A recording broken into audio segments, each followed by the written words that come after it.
Good evening, Monadnock Region, and welcome back to a new year, 2023. Those of you who need a reminder, here in the Space Lounge. This is Gomo Tonight, another episode of the Monadnock Region's only weekly, locally focused comedy podcast. We are here today as your host, Christopher J. DiLoretto, along with my lovely co-host, Zoe A. Rotenheinsman. Nice. And it is technically, actually, because we are taking the rare step of, and this is my fault, and Zoe's very energetic right now, but I am kind of dragging her along in this. It is past midnight when we're recording this, and it is technically Friday the 13th of January, 2023. And we have chosen this auspicious day to record our return after our extended holiday break. Do you have feelings about Friday the 13th? I was just going to ask you that. I've never had a notable one way or another. No, I haven't either. I like to. I would say the truest element of my Friday the 13th experience has always just been being like, it's Friday the 13th. Right. You know what I mean? And I enjoy that. I like doing that.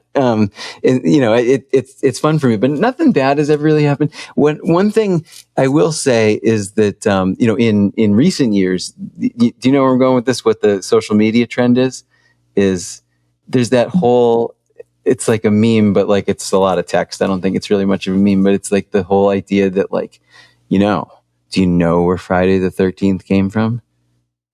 The patriarchy. And it's about hating women and women being evil. And it is truly not an unlucky day, but it is the day of the woman and her power. Something to that effect. I'm butchering it. I've missed this completely. Yeah, you'll see it. If you go on Facebook today, I guarantee you'll see it somewhere. Someone's going to say it and they're going to be like, this is actually evidence of the power of woman. Friday the 13th. Smash the patriarchy. It doesn't make a lot of sense. I don't think it's actually true. Like, I think I looked it up and it's like, none of it's true, I don't think. Wait, now I have to look. I'll be our producer. Be Jimmy and see what you can find on that one. While you're looking that up though, I'll just briefly, or maybe not so briefly, we can get back to Friday the 13th, change the subject to say that while we were on this break, this wasn't actually just Christmas and New Year's break. We probably would have returned actually a couple of weeks ago if that were the case, but this may come as a shock to many viewers, although I did obviously put out a social media statement after the fact. So anybody who's friends with me personally knows, but if not, a week and 2 days ago, had what is known as a nephrourorectomy down in Burlington, Massachusetts at the Leahy Clinic. And that means that they took my kidney out. The whole thing, the right kidney is gone, along with the ureter, which if you don't know, that's actually the secret pee tube that runs the line from your kidney to your bladder. And before you do that, and it had to go because I accidentally grew a tumor, in it, big fucking, little hunk of cance, growing in the old, kidney back there. And, it's called, transitional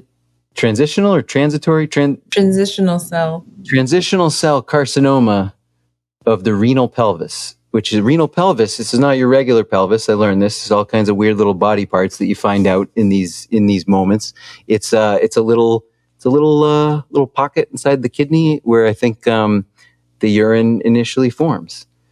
And, I never wanted to get this deep into the whole urination thing. Really, it's just not one of my favorite activities, but we've been neck deep in it. And I can tell you, after the ordeal having been over, that I have, never been more grateful to just like pee normally, which is fun. But you know, a little bit of a frightening bout. No one likes to hear that they've got, you know, the C word, you know. And but the fact is that I was pretty lucky, because most of the time people with kidney cancer don't get symptoms until it's already spread somewhere else. And by then, as you might imagine, it's bad. You know, it's a real bad thing. I fortunately did have some symptoms that, you know, when, you know, if always talk about taking good advice here, right? Just a little seriously good advice. You know, I don't want to sound cliche and be like, trust your body. But what I'm saying is, know your body well enough that, like, if it's doing something that you really think it shouldn't be doing, don't let that go. Tell the doctor. And if the doctor lets it go, but it doesn't go away and you still think it shouldn't be doing that, call him back and call a different doctor. Keep calling people. Because if you don't do that, it especially as you get old, you know, like we are, the likelihood increases that like you're taking your life into your hands, you know, so you have to be your own advocate in these things, which fortunately I did. It was a long ordeal because they were kind of just telling me to fuck off, for a really long time. But, you know, eventually got that bad boy scanned and they're like, oh yeah, that thing in there that shouldn't be in there. And, but by all appearances, no spread. There's no follow-up chemotherapy or radiation or anything of the kind. The belief right now is that they got it all. Couldn't keep the kidney because they analyzed these things. They analyzed the tumors. Which is bad because you wanted to plant a kidney tree. Yeah, we think about that, you know, right? I mean, especially if you look, because I'm trying to, you know, it's important if you do get like a diagnosis or something like this to like keep your mind right, you know, as much as you can. And you gotta, what that looks like is going to be different for everybody, I think. But for me, one thing that was really helpful was to try to view all of this difficulty as part of a inevitable and not to be resisted process in life, in which we all might periodically go through, in which, you know, you get a little bit of a wake up call where you have to go through an ordeal, like you have to lose something, and like you have to be willing to understand that you have to like leave that thing behind and go through the difficulty in order to, on the other side, find a new time of health, ideally, right? And I mean, that sounds very idealistic and all that, and maybe it is, but it was helpful going through the entire process. So that's my kind of like almost, you know, like spiritual outlook on the whole thing. But what the doctors are saying is that they call it cured. It's gone. I don't need to do anything else. We'll scan me from time to time, which, like, you know, if medicine was free, no, well, I shouldn't say this. What I was going to say is, if medicine was free, we could all just like get these scans every now and again and like check ourselves out, and like that would catch slow growing or fast growing hidden cancers that don't have that you wouldn't find until later. Otherwise, you catch all of these things much earlier. The reason I stopped myself, though, is just because in countries where medicine is free, they still don't give you fucking CAT scans and MRIs on demand. In fact, it's depending upon who you ask, and it's probably actually, if you have medical insurance, a big caveat, I understand, it's probably quicker and easier to get a CAT scan or an MRI in the US than it is in Europe. I would bet money on it, in fact. But in any case, I will get the scans because as a now a former cancer guy, I'm entitled. And they'll check me out and make sure that it's not growing back. But right kidney's gone. I got a big old, you know, it's big old. It was laparoscopic, right? But there's a big old incision right here where they 8 centimeters where they pulled the thing out. But I had a genius surgeon, and I feel like $1 million. And I went down to Mass, which is what you should do. I mean, I joke around a lot, but this is not me just busting on New Hampshire. I'm just telling you, it's your life. Don't put it in the hands of the doctors up here. If you have anything serious, ride the hour and a half somewhere. There's a lot of places you can go in an hour and a half. But so it was, last Tuesday, and like any good co-host would do, Zoe was actually there for all of it, and she saw the operation that they had. Not that wrong choice of word. She did not see the operation. They don't allow spectating. I would have opted out even if they did allow it. You wouldn't have been curious enough to see? I don't know. I think I would watch if they took your kidney out, if they offered that to me. You would watch them take my kidney out?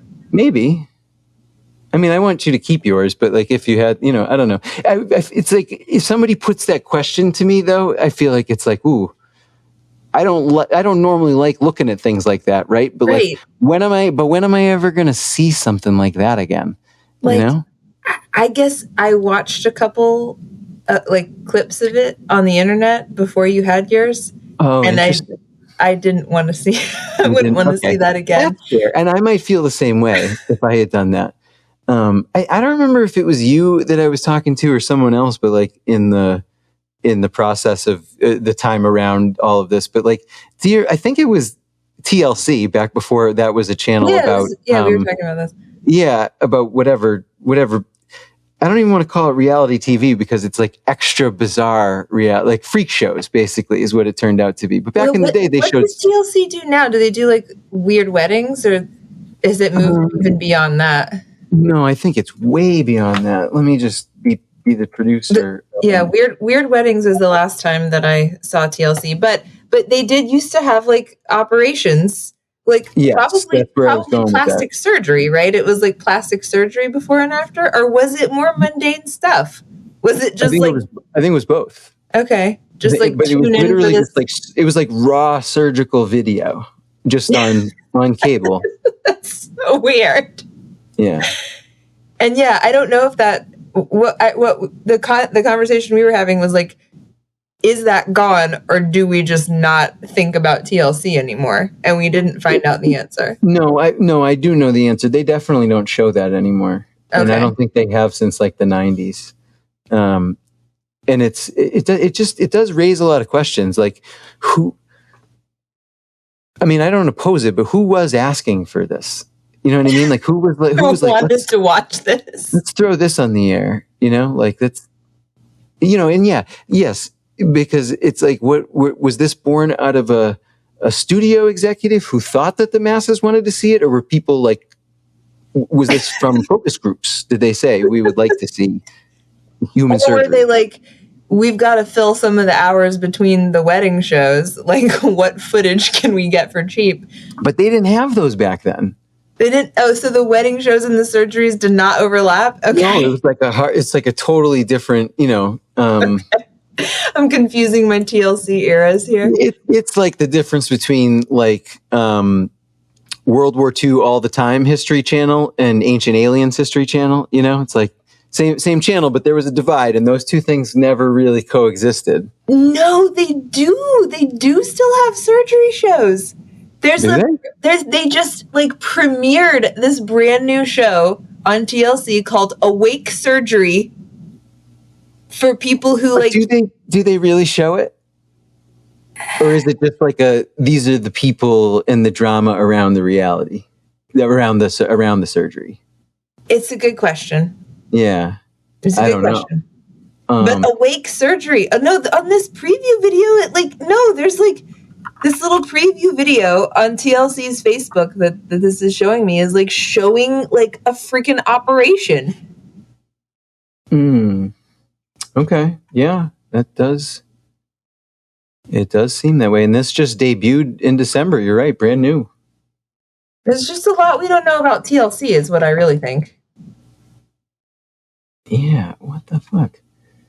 That is weird. And that's interesting because that is certainly an evolution. Because, we have a character here, this doctor that they're going to see.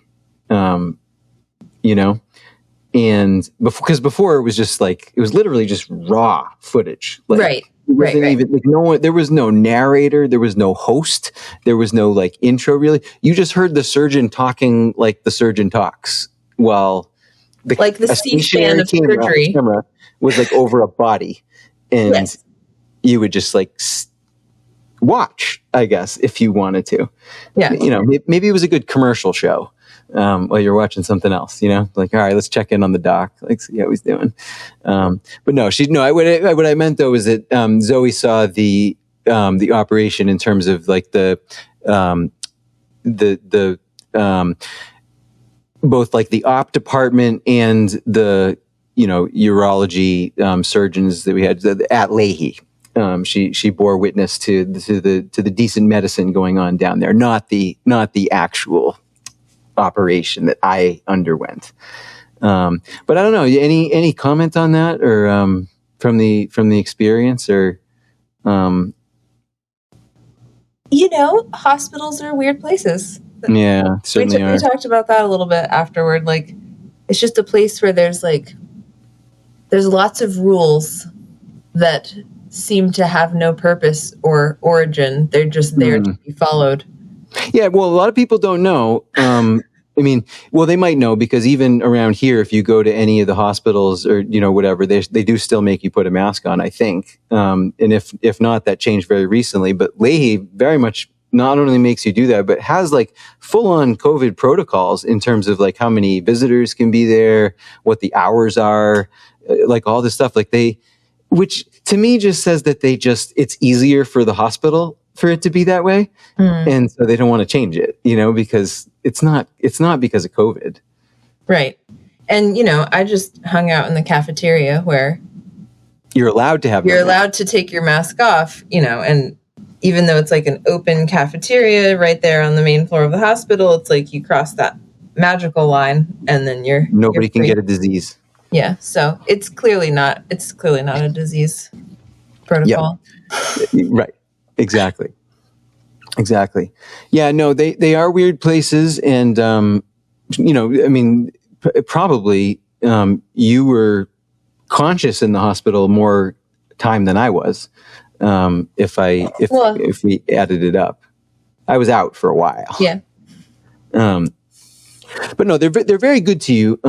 But you know, I went home after 24 hours, walked out on my own feet. Absolutely amazing. Yeah. And because people less are like, than 24 hours. Was it less? Yes. Cause you were out of surgery at 6 p.m. Oh yeah. And what time? Oh yeah. Right. And we left at like what, 2, 3? Yeah. Something like that. Yeah. So which is great. Now, some people will say, like, they'll say two things to me. First, they'll be like, well, shouldn't they take you out in a wheelchair? And actually the answer is no, because when you're recovering from kidney surgery, the more that you walk, actually, the better off you are. It's the healing actually does not occur when you're laying down. You have to lay down a lot because you're tired, and you know your body in general needs more rest. But like in terms of the healing of the stuff, they want you to walk, and they want you to walk right away. Like they had me walking. It was about 12 hours after I got it. It was probably about 6 or 7 in the morning. I think we at least started talking about walking, and I think I probably took my first walk around 9 or 10. Just walking around. They don't give you a room either because they don't have any rooms. So you just stay in recovery overnight indefinitely, where there's just like curtains. That was just your situation. Like, I don't think that's always the case. Well, when my dad had his surgery about a month before me, it was the same deal. He never got out of recovery. But the nurses were like, yeah, we're trying to get him a bed, and I'm like, I don't know. Yeah, like I think he's leaving. Yeah, I think he's leaving. But that's the other thing that people say is that they'll refer back to like something. I mean, I feel like this used to get talked about more like 20 years ago than it does now. But they'll be like, yeah, you know, insurance companies, they just like want you to get out of the hospital, and you know they push you out too soon and all this stuff. And like, I just want to be clear, no, I wanted to leave the hospital. Nobody said anything to me about insurance, and if I had either complained or like if I had so much as like refused take my walks. Like I would have gotten that room and I would have stayed an extra night. I don't want to be in the hospital. And given that, you know, because hospitals are weird and they're filled with sick people, and I want to be home, right? Or like out of there anyways. And and like I said, nobody was pushing me out. Like I was absolutely ready to go, especially since, again, the point is not bed rest. So it's not like it was any benefit to me to like sit there and like enjoy the hospital food and like watch some shows on my iPad. Like, no. I went out of the hospital to do that because there's no advantage, you know? And, honestly, the, painkiller wise now, so because I want to talk about this too, actually, because I've been saying this for years and now I'm a victim. But we all flipped out, you know, about the Sacklers and like the pill mills in Florida and the resulting opioid epidemic and all this stuff. Right. And just like with, say, like the shoe bomber, right? Like I've known for years, I've been watching this happen and I've been saying, this is bad. We're overreacting to this. And the people who need pain medication the most are going to suffer because of this, because now we have ideals about the primacy of avoiding even the tiny chance of addiction to over management of pain. And that is shitty, in my opinion, especially since, you know, the idea that the whole opioid epidemic was primarily caused by people's leftover Vicodins that they got from their knee injury. Like, yes, that happened indeed. Like, that's not an uncommon thing, but the entire thing is not caused by that, you know?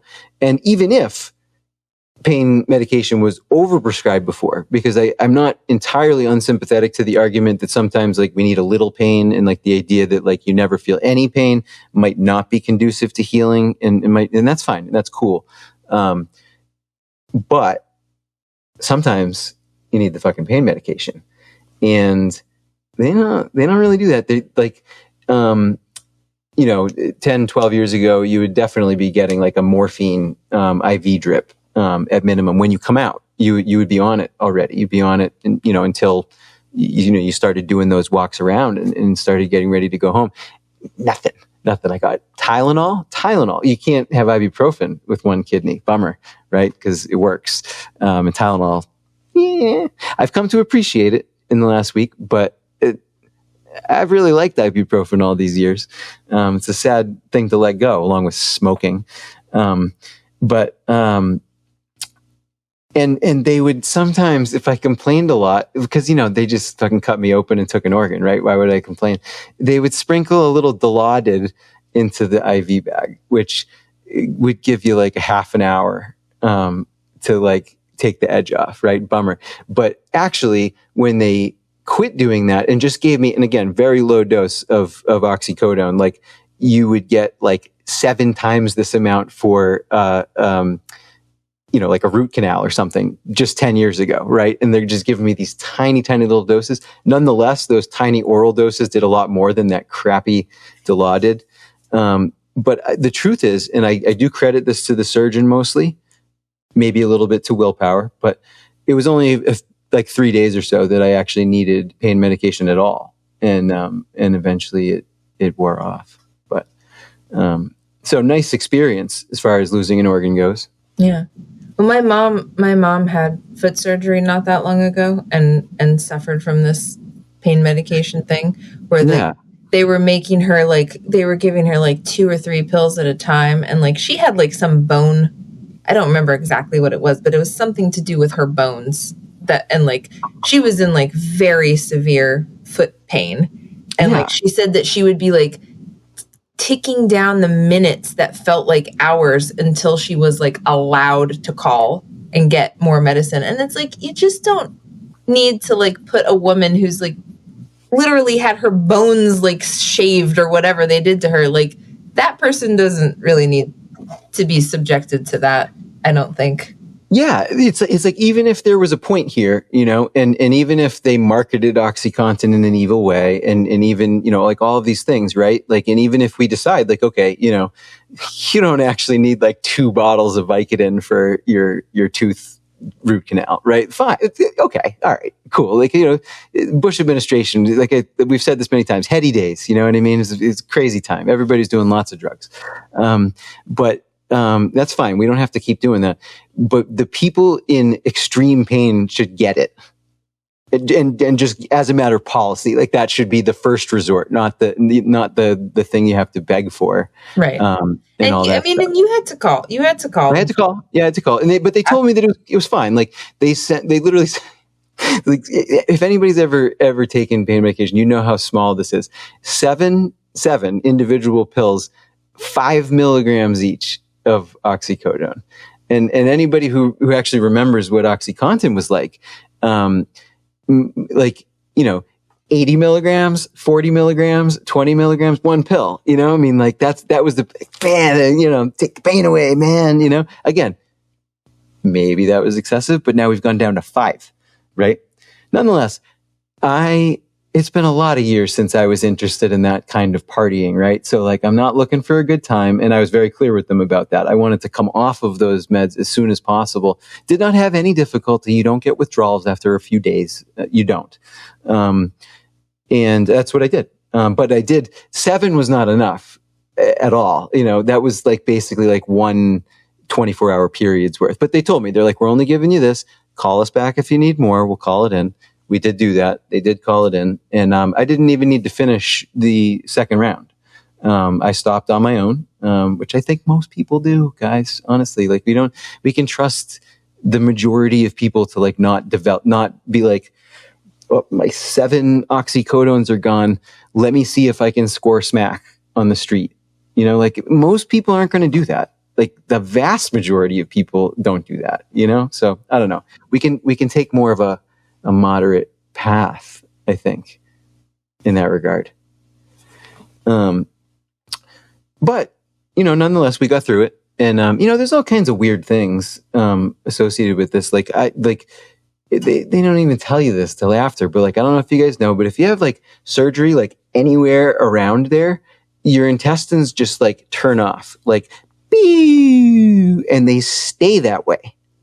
And for a while, like they just, like even afterwards, like they just stay shut off, and it like takes like effort and days for them to like slowly be like, it's like an engine that doesn't quite want to like turn over right away. It's like, and then, you know, finally do. So there was that was basically as painful as the wounds were.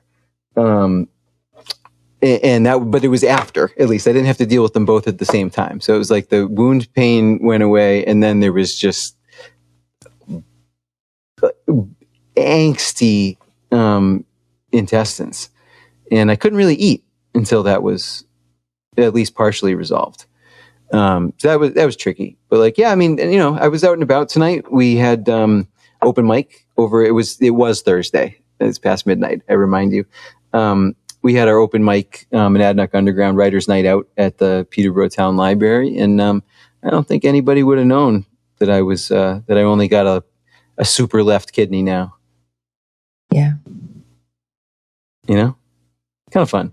Yeah. So just, you know, wanted to, you know, let the viewers know the excitement that's, been going on. And, but you know, now we're back. It's a new year. I have a lot of hopes. I was very happy that, this was scheduled for the 3rd of January, because it did feel like, you know, going along with that whole narrative that I explained earlier was helpful.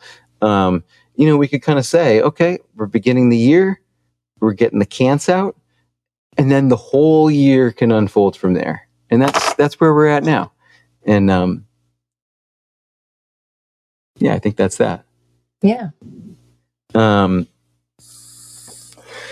terms of, you know, local affairs, there's this is, of course, as Zoe found out doing the Tuesday email this week, this is another one of those periods of time in the year, in my opinion, the worst one, where activity just like intestines after surgery, just grinds to a total halt. I'm going to use that as like a metaphor from now on. You know, anytime I want to say grinds to a halt, I'm going to say like intestines after a surgery beforehand.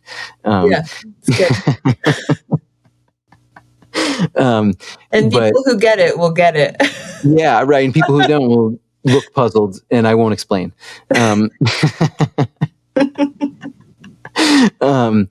But yeah, there's nothing going on in terms of things to do, basically, right now. It's an interesting winter because it is so mild that even I'm not complaining. You know, it's not cold out, really. I know, it's raining and it's like... It's pouring right now, yeah. 50 degrees or something. If not now, then it will be soon. Yeah. So interesting January. Not necessarily what I was expecting. It's kind of funny because I don't recall if I ever confessed to this on air, but Zoe knows this, that like I obviously am very famous for my hatred of winter, my refusal to stop complaining about it as a matter of principle, right? But going back to, I believe it was the winter of 2002, 2003, during which we had a very cold snap at this time of January. 0 degrees for like 2 weeks, back before climate change. Again, Bush administration, heady days, whatever. Every few years, there's no exact number. It's not a hard and fast rule, but like every few years, I have a year where I say to myself, this year, I am not going to mind the winter, and I'm just going to breeze on through it. It doesn't mean I'm going to like it. It doesn't mean I'm necessarily going to like take up a winter sport or like fully embrace what everyone likes around here. I'm not going to chop any wood, but it does mean that like if it is 0 degrees and like that year, I would be like waiting for buses and like shit in Boston and things like that in the 0 degrees. But I would just try to like do like a mind over matter thing. You know, I had a nice coat. It was a good pea coat. A lot of people wearing pea coats back then, which as we should today, you know, but like, it's proper black pea coat, right? But nothing crazy, not a parka or anything, but like a pea coat. And I just say to myself, yeah, it is fucking cold and I don't really care.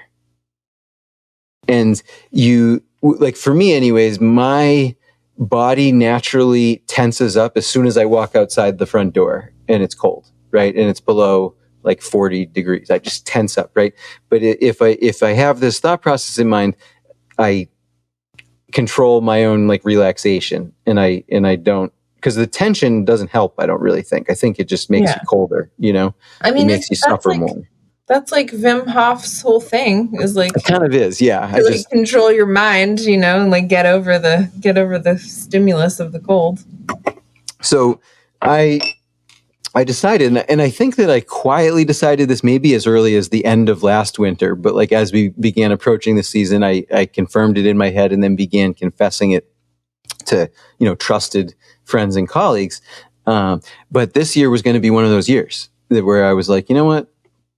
And I did, granted, I made some outlandish claims. Like I did say, like, I'm going to start snowshoeing and I'm going to spend every single day, I'm going to do 20 minutes outside, no matter what day it is or the weather. I haven't done that once. And I didn't get any snowshoes and there isn't any snow. I was going to say, it's not too late for the snowshoeing because there's really been like one opportunity for it. Right.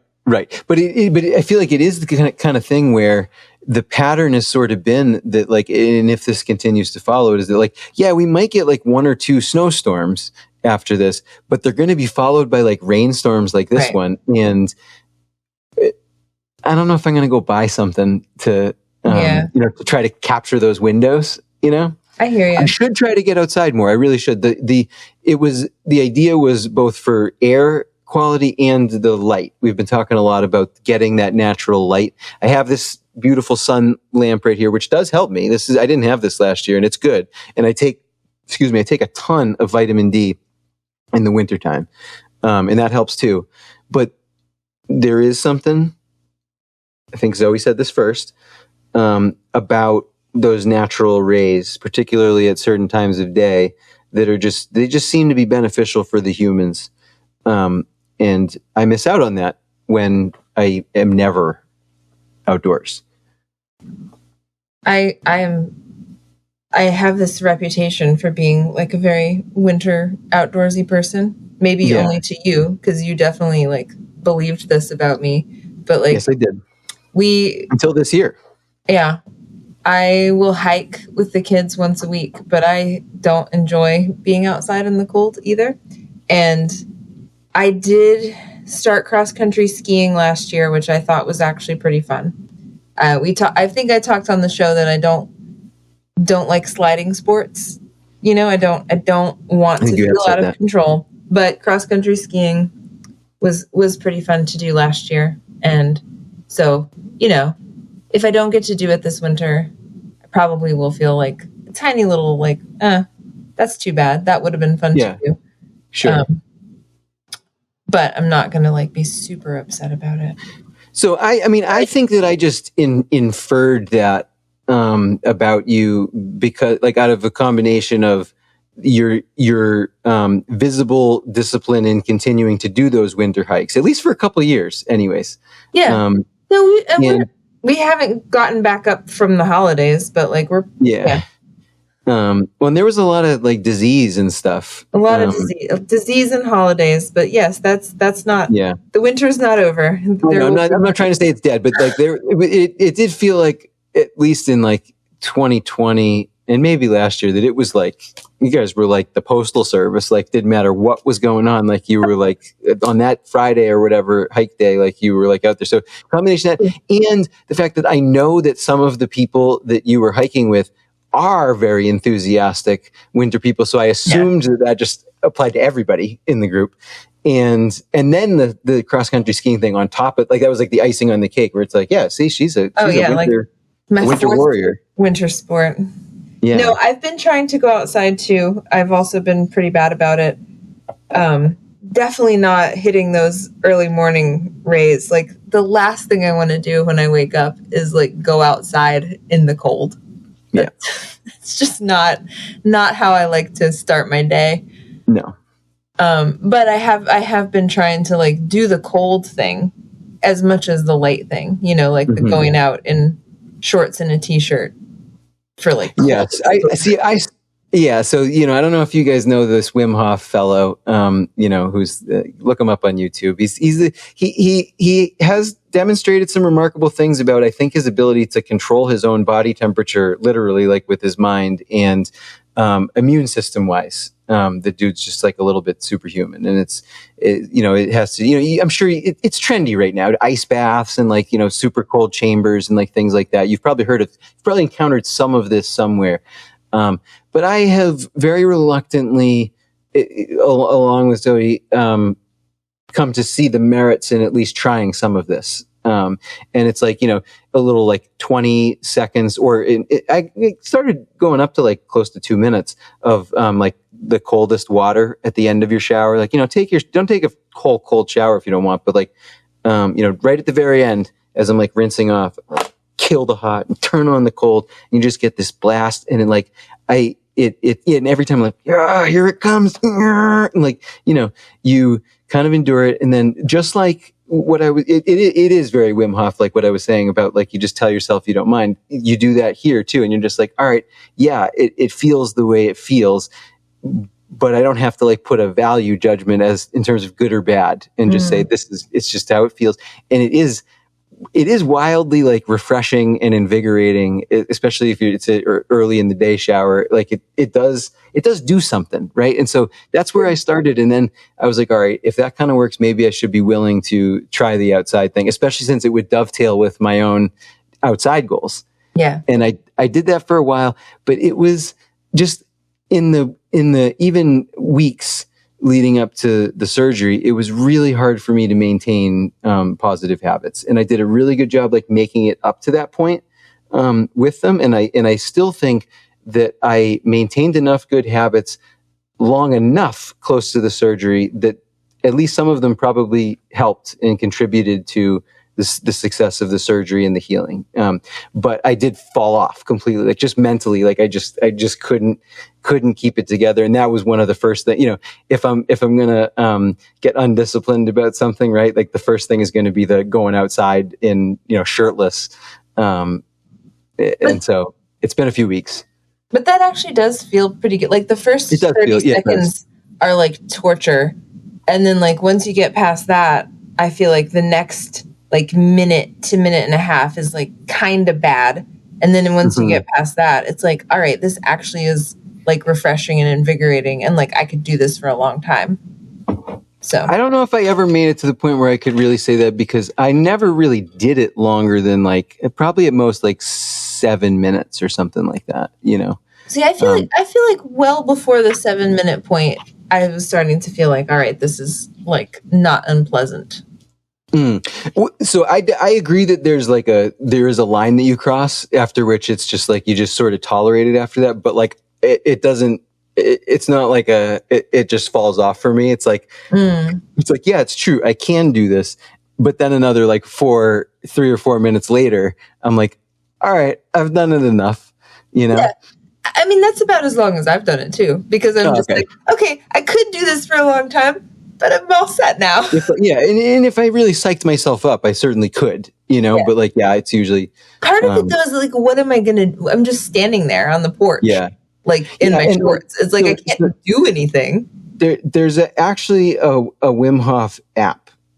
And it's on here as let me see. It's on, if you see this, WHM right there. Probably not.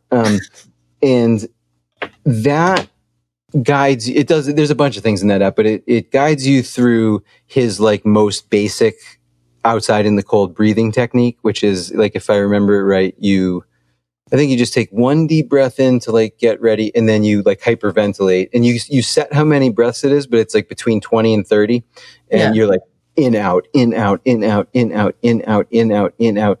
And then I think you hold it on the out breath. And so I think you empty your lungs, and then you hold it for like as long as you can. So at least over a minute, you just hold it. And then it's like, I think a slow in and out.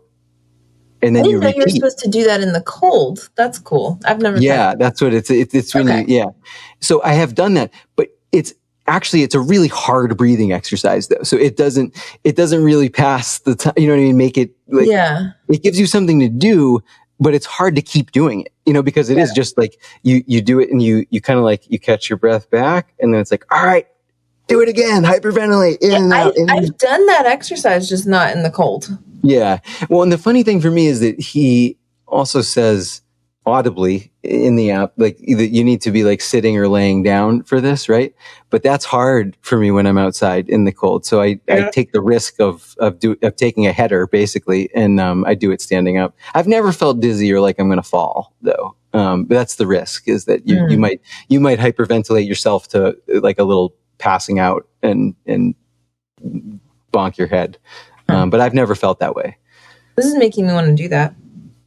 Yeah, well, you can't because it's 50 degrees out. So, and that's kind of the point, is that I made this vow of like, I'm not going to mind winter and I'm going to do all these things. But like, winter has made it relatively easy for me, because even though like the weather's not good and it's still dark all the time, but like it's not that cold. Like I'm not freezing my ass off. There's not 10 million inches of snow coming down.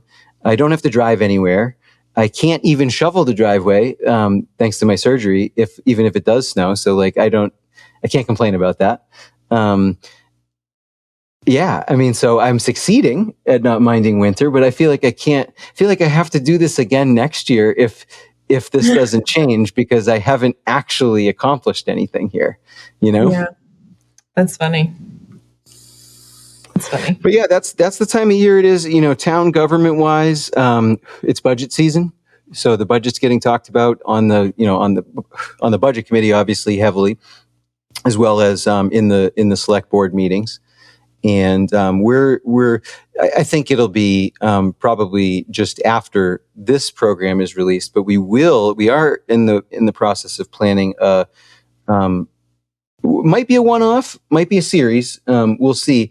A discussion with one of the members as a special episode, one of the members of the budget committee, who's been putting together some like basically PowerPoint simplifiers of aspects of the budget, which I do think is helpful, which kind of breaks it down, saying like X much of the money in this department budget line is going here, because the budget is, like a 50,000 line, spreadsheet or PDF document or whatever, it's all publicly available in there, but like having a summary of it broken down like that is beyond just like department totals and things like that, but like it's not just a summary, really. It's a bit of analysis as well, and an interpretation, and kind of helps taxpayers understand why the money is being spent and what we think about that. From what I've seen so far, what's in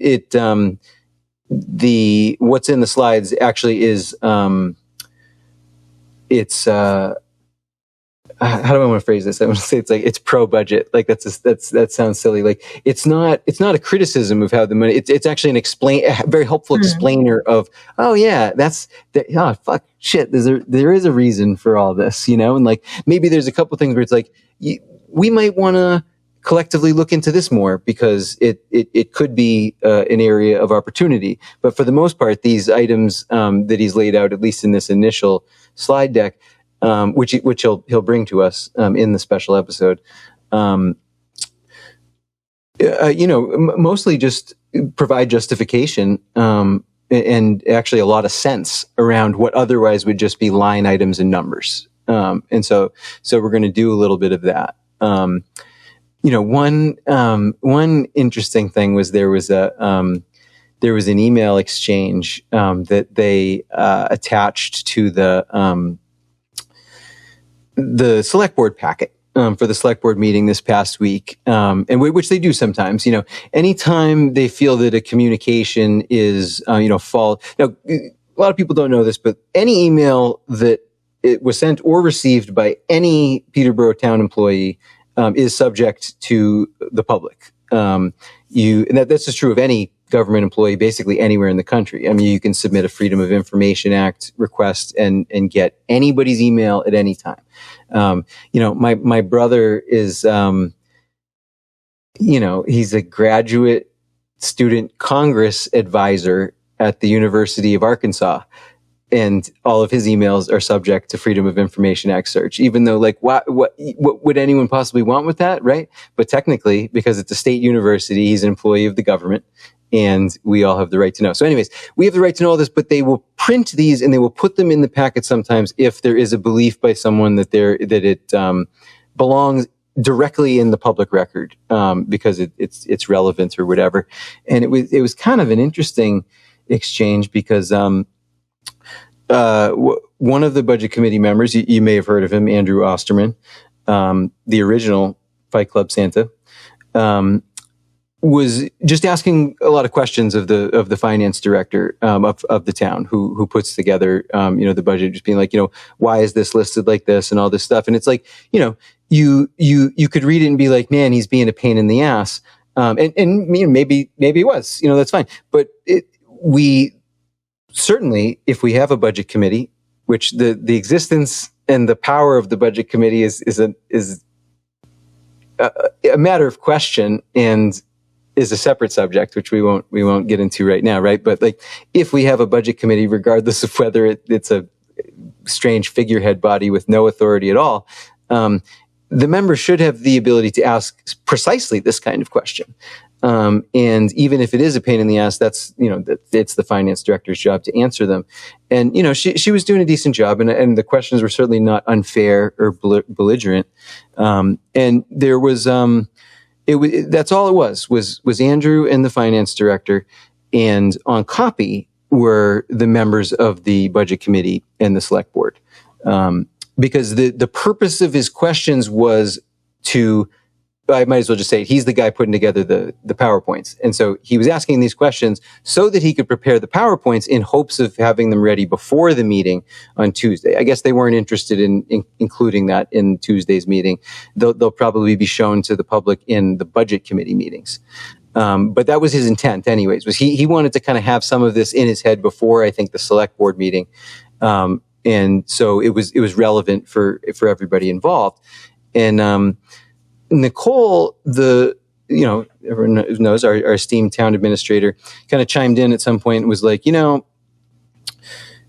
think we're running afoul of open meeting laws in having this conversation, because we have a quorum of 2 boards, not just one, but budget committee and select board, on this email chain. And, I think we've talked about open meeting laws and quorum laws on this program before. I like the, and if we have, then I've said this before, that I do like the idea of transparency as a to a certain degree. You can't, the government can't be opaque. Information has to be available. It can't all be conducted in secret. But I actually, as someone who's a manager and who, works on large projects and things like that, I don't really believe in 100% transparency as the primary goal of anything. We should have some of it, but what it ultimately does is it prevents anybody from having a conversation. Because, say, select board, this is the easiest example. There's 3 of them. So a quorum is 2. So Bill Kennedy and Bill Taylor, the 2 Bills, run into each other on the street, right? If they talk about anything related to town business when they run into each other in the street, they have just broken the law, and they have run afoul of open meeting regulations, which in this case, where it takes place is you have to notify the public of the open meeting with enough notice. So it's not just that this conversation now constitutes a meeting. Your violation is that you didn't tell everyone 2 weeks ago that you guys were going to run into each other on the street and make some remarks about town business, which is not possible to do. Okay.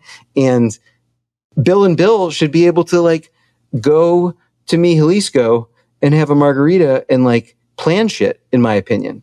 And we shouldn't have to know everything that they say in that conversation. I think the idea that we have the right to inspect and pick apart every comment made about official business by every town official, it really inhibits ideas and it inhibits solutions, because sometimes when you are in that position of authority and representation, and you are charged with problem solving, you have to be able to throw out ideas as part of brainstorming. And sometimes you might have to say something that's popularly unpalatable, not because that's ultimately what the solution is, but just because it's part of the process of saying in the realm of possibility, these are the options, or just for the sake of argument, let's consider this crazy thing, right?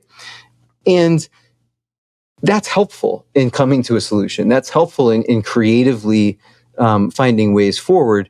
And you can't do it really, because you're always going to be afraid, less so on the local level, but certainly as you get higher up into, legislative bodies at the state and federal level, everyone's going to be too afraid to actually have those honest brainstorming discussions, because of anything that they say can be twisted out of context and highlighted and be this is what, this thing that they wanted to consider in a good faith conversation becomes what they believe, and a controversy and something that they have to apologize for, because that's how politics and the media work. We know this. So I hate that, right? And so what Nicole was saying is that because this is an email chain with quorums on it, we're effectively having a meeting, and you got to stop. And Andrew responded back very politely with a quote and a section from the relevant RSA, New Hampshire's Revised Statutes Annotated, which is what we insist on calling our laws. And it doesn't really say that. And if you read the letter of the law, what was happening there was not in violation of it. And, Nicole replied with some guidelines from the Attorney General that she felt were a little bit stronger. And these are guidelines specific to how the Attorney General of the state recommends that this RSA be applied practically. And, Andrew responded again saying, no, I understand what the guidelines are saying, but that's not what I'm doing. His point was making a distinction between one budget committee member asking questions of the town's finance director, which any citizen can do, and people on copy for informational purposes, and a different situation in which he and other committee members / select board members were actively discussing and deliberating the subjects at hand, which he felt would fall afoul of the law and would constitute a meeting. But because this isn't deliberation, this is simply factual. What is the answer to this question in this public document, which is the budget, to prepare for the actual public meeting so that, which is in better service to the public, right? To have everyone prepared and on the same page. And I have to say, no shade on Nicole, but I agree with Andrew here. I think he is correct about the law. And even regardless of my low opinion of the open meeting laws, I don't think that that's in violation of it. You have to be able to do that, with people on copy. And like I said, no one was deliberating, like no one was discussing or advocating. It was simply, it was literally questions about, how the budget is laid out. Like, why is this line here? And what is included in this line? Strictly the facts, which I think is legitimate. But he did agree to stop the conversation, just because that's what Nicole wanted. And, she said that she would put it in the select board packet to try to absolve the violation that she believed already exists, which I don't think that there's a violation there.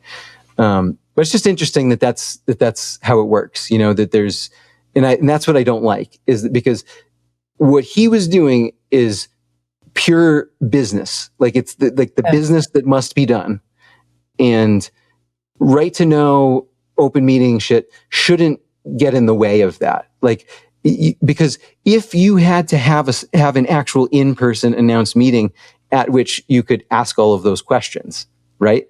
That would just slow, perhaps even like intestines after surgery, grind the operations of the government to a halt. And that doesn't make a lot of sense, I don't think. So just a clarifying question. If he had not copied all of the members of the committee and just emailed the chair of the committee, it would emailed the finance director? Yeah, sure. It that wouldn't have been even questionable? Is it just because everybody was on copy? That was Nicole's position. Yeah. And he was saying everyone needs to be on copy because they all need to know this. Yes. But it could have, so it wouldn't have been an issue if he just emailed the person, got the answers, and then individually emailed each other person? Technically speaking, I think even under Nicole's interpretation that would be, that would be skirting things, but that would be, that wouldn't run afoul of it because there's no quorum at any point in time in that flow. It's just weird. Because, the budget committee, I think, is 5, right? So quorum is 3. So 2 budget committee members are allowed to talk. Right. And that's another thing that I think I've mentioned before too, that I don't think would be the worst thing in the world. I don't know if it's necessary. And of course, under the RSA, it might be illegal, but it would be better, in my opinion, to have 5 select board members so that 2 of them can have a conversation at a time. Yeah. Solely for that reason. I think that's enough of a reason to do it. It'll never, I don't want to say it will never happen. It's not super high on my list of things to advocate for right now, but maybe in 5 years or so we'll tackle that one. But it would smooth operations, I think, if you had 5. Yeah. Interesting. Yeah. So that's kind of what's next town calendar wise. The truth of the matter is, though, slow time of year, fine, but like things will pick up before you know it. And we will have school board elections in 2 months. And that will be the time between that and town meeting always goes by real fast. Yeah. Shameful that I don't know this, but is the school budget also part of this budget season, or is it on its own timeline? It is on its own. So, good question, because the school budget is technically part of the town budget, but it is not part of the town budget that is like handled by the budget committee and the select board. Right. So it's part of the broader budget, but it's not discussed as part of this. We just get a number from, technically we get a number from the people because the people sign off on it in March. That is what will happen. Okay. So during those school board elections, any vacancies or people whose terms are up will run, and there will be elections of school board officials, which, to remind everyone, is a convoluted and bizarre process because there's so many towns, and each town has a certain number of people, I think proportionate to population, but maybe not, on the Conval School Board. So these elections happen in multiple towns. Peterborough, however many board members Peterborough has. I should know this. I never do. But we'll do our best this year. I think we can do better this year than in prior years to cover this. And so by February, we'll figure this out. So there may be contested elections. Sometimes there are. Seems like often there are. This is like the lowest turnout election always of the year. And it's because, most of the other towns, as we've talked about, have their town meeting at this time. And I kind of wish we would, to be more in line with them, and because it would draw more attention to the school board races. Yeah. But as it is, not a lot of people want to go out just to vote for that. But the second part that they vote on is the school board, the existing school board, will simply present a budget. And they have, I think, hearings to the public where it does get argued about and talked about, but they're not town meetings where we can be like, I move that we amend line this to this. It's a presentation with argument, and then it just goes before the voters as an up or down. And it always gets approved, which is why nothing will ever change. Unpalatable as it is to vote against the school budget. And then, people will hate me for saying that because of what happened in that fucking town, the Croydon. Yeah, but maybe it was Croydon. Yeah, the Libertarians in Croydon, where they have the game preserve. Was it Croydon? That's what came to mind, but I could be wrong. They went a little too far, and I do have to find this as Jimmy the producer because this is important.